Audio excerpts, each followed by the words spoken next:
First of all, welcome to the channel and thank you for stopping by. Though it may appear that way, this is not Motoramblings, but we do have Patrick from Motoramblings and Copper his, what is that again? The 2012 DL650 Suzuki V-Strom. The granddaddy of reliable adventure bikes. Before we got caught up in I need dirt bike clearance and I need every electronic tool ever made, men across the world were riding around on the V-Strom. And for my unadvanced self, unadvanced bike is what I need.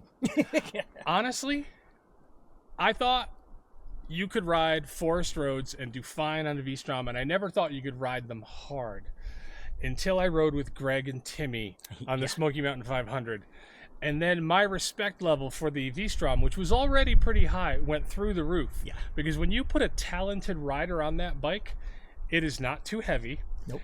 It has plenty of ground clearance, and somehow even the suspension survives. It is, wow, quite the bike. Yeah, I don't put mine anywhere to that kind of level of use, but I enjoy it.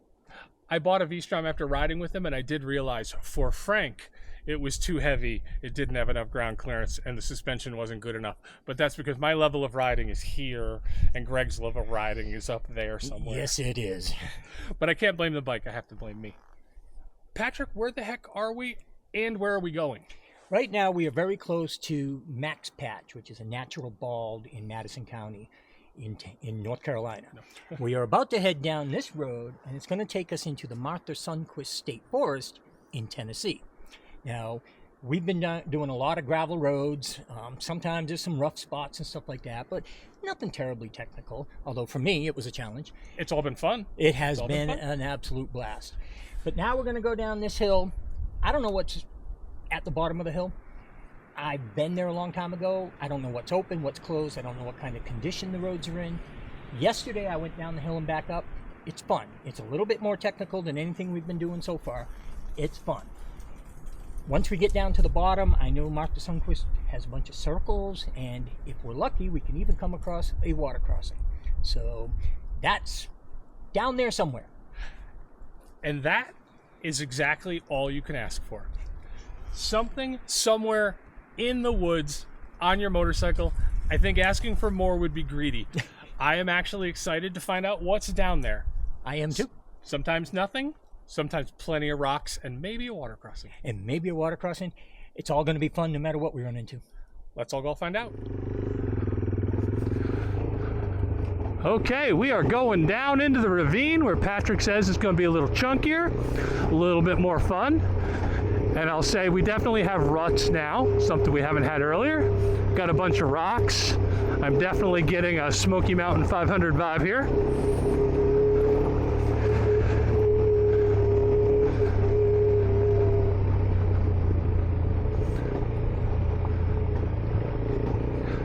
Been having a good time today, but I am grateful that Patrick decided we should go try a little more chunky. I do enjoy a dry, rocky road, which is exactly what we have here. Taking a look at these ruts, boy, does the water run down this road at times. Patrick said in the opening that he's not sure what happens when we get to the bottom of here, so that should be interesting for both of us. I mean, if there was more of this without the hill, that would be nice. And if not, he said it was absolutely great coming back up here. And that is something I always enjoy. Usually, if it's a great hill going down, it's an even better hill coming up.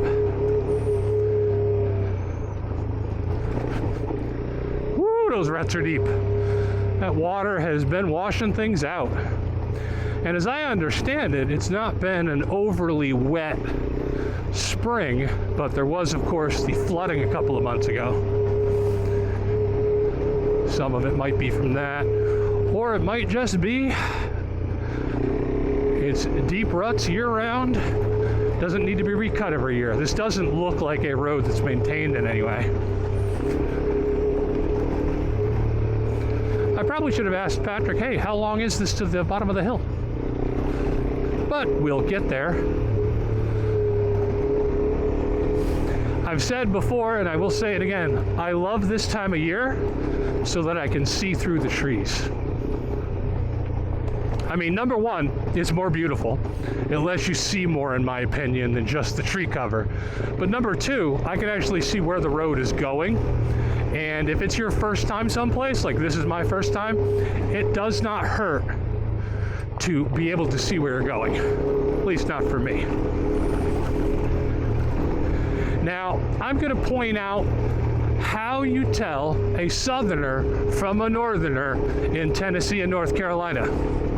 And that is, if you're looking at a local, they're riding on the right-hand side where they should be all the time, despite the fact that almost always it's a severe drop-off. It's not that bad right here, but if you look at my videos of the Smoky Mountain 500 or even earlier today, you'll see there are serious 50, 60 foot drops off the side of all these roads. And you see a guy like me riding in the middle, and the reason for that is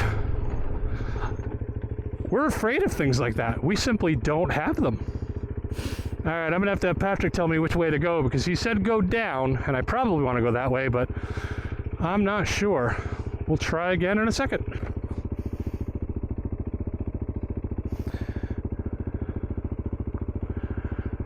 I think this is the way we want to go this time. Okay, after you. I'm going to be a lot slower. That's okay. All right, there we go. New topic. Patrick has said twice today, I'm gonna let you go ahead because I don't want to hold you up. And Patrick, that is courteous, but I'm gonna go out on a limb here. This might be unpopular, but if you are worried about how fast the other riders are going, don't ride with them. I would never show up to ride with anyone and judge how fast or how slow they go. Ride your own ride and be ready for the other guys to do the same darn thing. Ooh, back end just slid all over the place. No one should ever feel on a ride with other guys, be it one more or 10 more, that their ride isn't the right ride, because we all need to ride our own ride.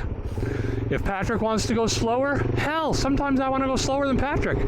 Patrick wants to speed up, as long as he's willing to wait for me at the end of a section, we'll meet back up.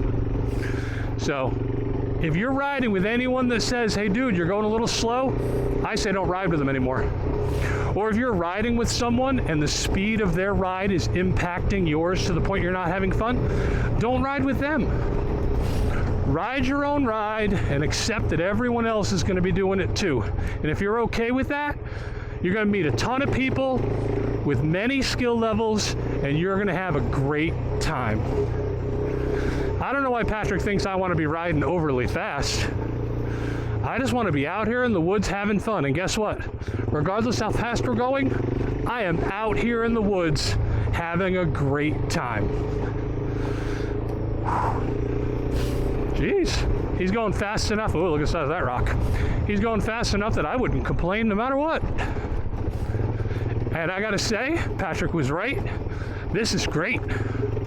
I was having fun earlier, but now, oh, I like it when I can use the suspension that I paid too much money for. I bought the rear shock on this bike literally before it was available, and oof, ADV Matt and I paid a $400 premium over people that buy them now. But I think I've gotten my $400. Long as it's rocky, that money was an investment. All right, I am not entirely sure I will be recording much of this ride, simply because I'm literally here to have a good time and chat with Patrick. I'll tell you right now, we've spent almost as much time on the side of the trail chatting about this, that, and everything else as we have riding. So I'm looking forward to more of that at the same time and more of this. All right, if you stuck around, I appreciate it, and take care.